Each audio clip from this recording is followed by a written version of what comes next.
واپس آتے ہیں، بصیرت اور شعور سے دین کو قبول کیا جائے، وہ دین انسان کے اندر انجن کی طرح اس کو موو کرتا ہے، موو کرنے کی طاقت ہوتی ہے اس میں. اور اگر دین بس دیکھا دکھائی میں لیا گیا ہے، وہ جیسے وہ کر رہے تھے یہ بھی ویسے ہی کرتا رہتا ہے.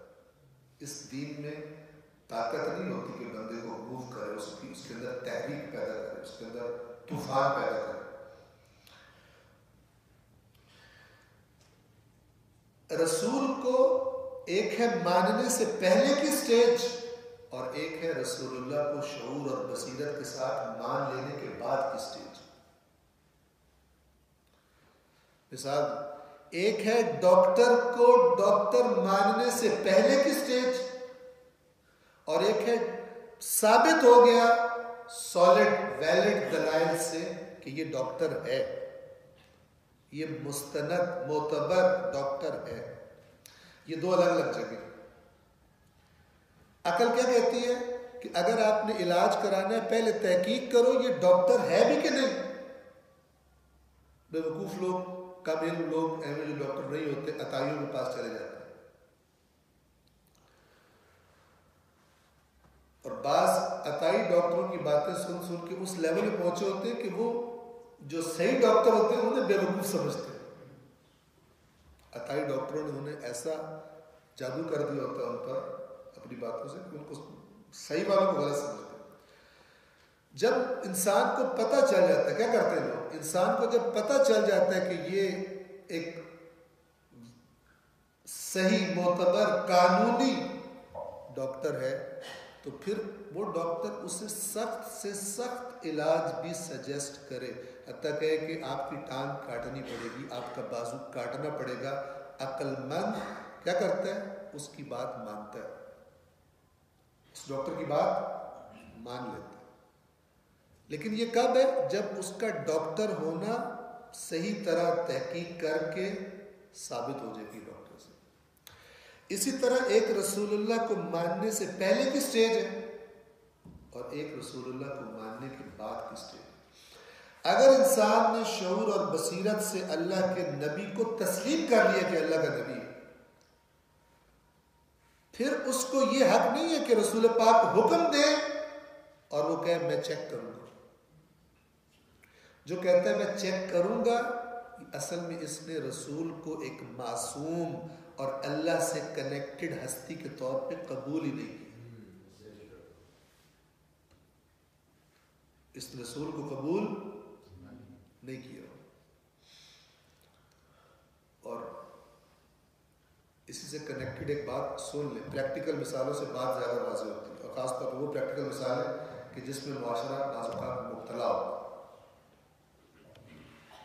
کچھ لوگ ایسے ہیں کہ جنہوں نے تقریریں سن سن کے بعض لوگوں کی، ان کے ذہن میں رسول اللہ پر دبا دبا اعتراض ہوتا ہے.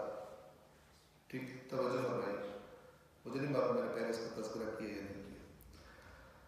کیا اعتراض ہوتا ہے کہ جی رسول پاک اگر فلان کام نہ کرتے تو کتنا اچھا ہوتا. آج رسول اللہ کی کسی بات پر کیا کہہ رہے، اگر یہ نہ کرتے تو کتنا اچھا ہوتا. ذرا حجاب ہٹا کے عرض کرو، اگر رسول پاک فلان شادی نہ کرتے تو کتنا اچھا ہوتا. بہت بڑا جاہل ہے جو یہ کہتا ہے، بہت بڑا احمق ہے.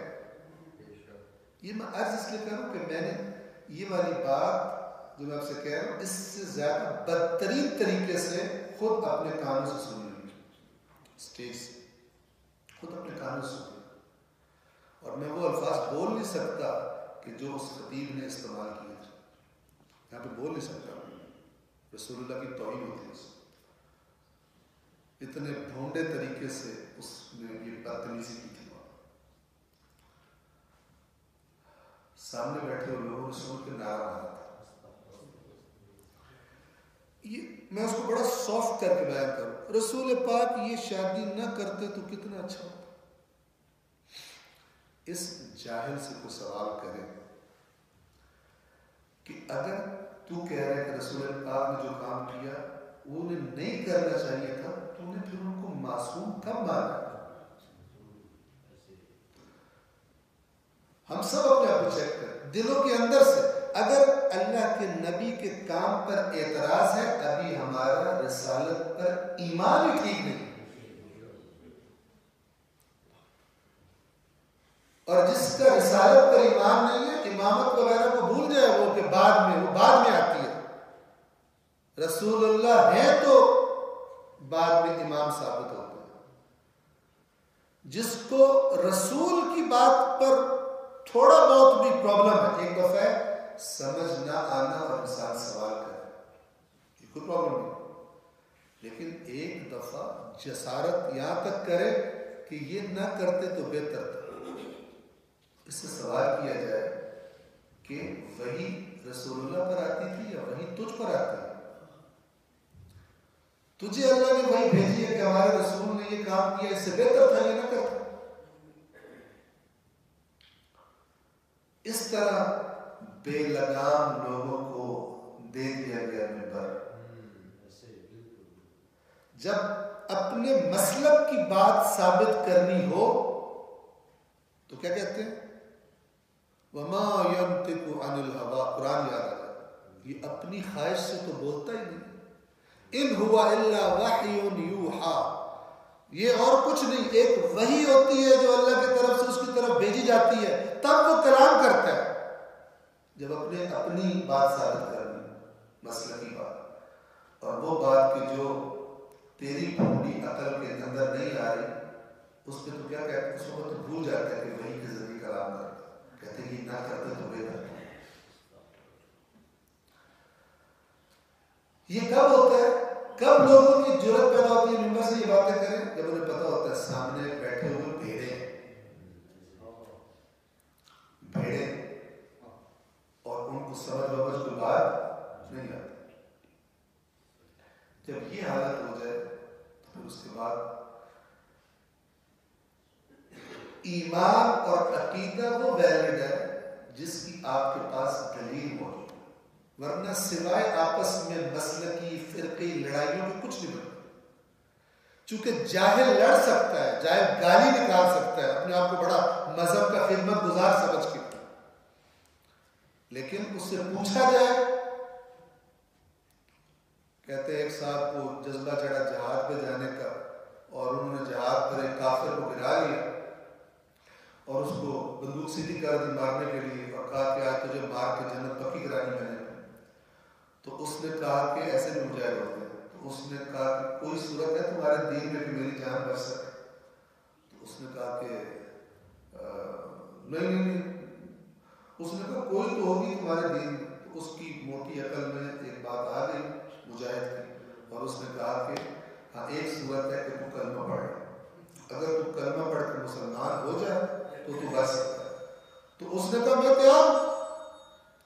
تیار ہوں کلمہ پڑھنے کے لیے، پڑھاؤ۔ اب اس نے ذہن پہ زور دیا، اور زور دے کے کہتا ہے، کوشش کرنے کو کہتا ہے کہ کلمہ مجھے بھی نہیں آتا، خود ہی پڑھ اور تب تجھے چھوڑوں گا، ورنہ تجھے چھوڑوں گا۔ جیسے ابھی آپ دیکھیں کہ یہ چند دن پہلے ایک بینک مینیجر صاحب کو قتل کیا گیا، اور ابھی باتیں تو کھلی کی جو انویسٹیگیشن ہو رہی ہے، اور اس پر بلیم کیا لگایا اس نے کہ توہین رسالت کرتا ہے۔ وہ محمد عمران حنیف عوان ان کا نام ہے، اگر آپ کی فیس بک جا کے چیک کریں، ابھی تک اس کا اکاؤنٹ موجود ہے، چیک کریں تو وہ ایک انتہائی سمجھدار متدین انسان ہے اور عاشق رسول۔ فرانس کے بائیکاٹ کی اس نے اپنے وہ فوٹو پر وہ لگائی ہوئی تھی کہ فرانس کا بائیکاٹ کر کے انہوں نے رسول اللہ تو نہیں کی۔ اچھا، فرقہ وارانہ محدودیت سے بھی آزاد بندہ، اہل سنت میں سے تھا، مسلک کے اعتبار سے اہل سنت اور ظاہر بریلوی مسلک سے، لیکن جو اس نے اپنی وال پر وہ جو فیس بک ہوتی ہے اس پر جو پوسٹیں لگائی ہوئی تھی وہ سب مسالک کے علماء کی تھی. اس نے مولانا طارق جمیل صاحب کی پوسٹ لگائی ہوئی تھی. اس نے مولانا خادم حسین صاحب ان کی پوسٹ لگائی ہوئی تھی. اس نے مثال کے طور پر ان کی پوسٹ دفاع رسول اللہ اس حوالے سے. اس نے آیت اللہ خامنائی کی پوسٹ لگائی ہوئی تھی. آپ توجہ کریں. یعنی ایسے لوگ کم ہیں اس نفرتوں سے اور مسلکی قیدوں میں اندر جو گل سڑ رہے ہیں ان کے علاوہ سے باہر نکل کے سوچتے ہیں لوگ بہت کم ہیں. لیکن اس نے اب ٹائم نہیں, اس نے اس کو گولی مار کر اور باہر آ کے نعرہ لگایا کہ یہ پہلے اس نے نعرہ لگایا یہ قادیانی تھا.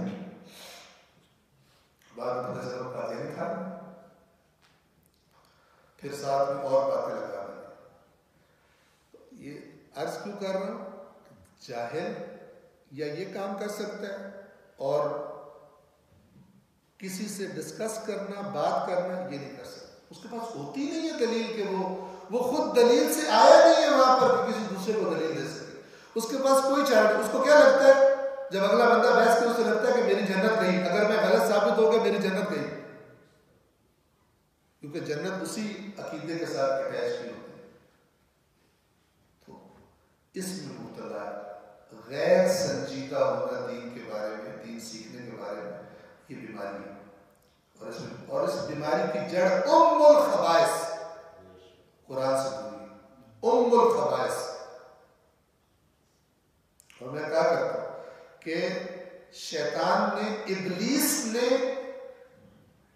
ہر مسلک سے تقریباً اس قرآن عوام سے کم از کم قرآن کو دور کیا, انہیں قرآن سے دور کر دیا, کیونکہ وہ جانتا تھا کہ جب تک لوگوں کی اٹیچمنٹ ہے قرآن کے ساتھ, میں یعنی ابلیس کھول کے نہیں کھیل سکتا اپنی گیم.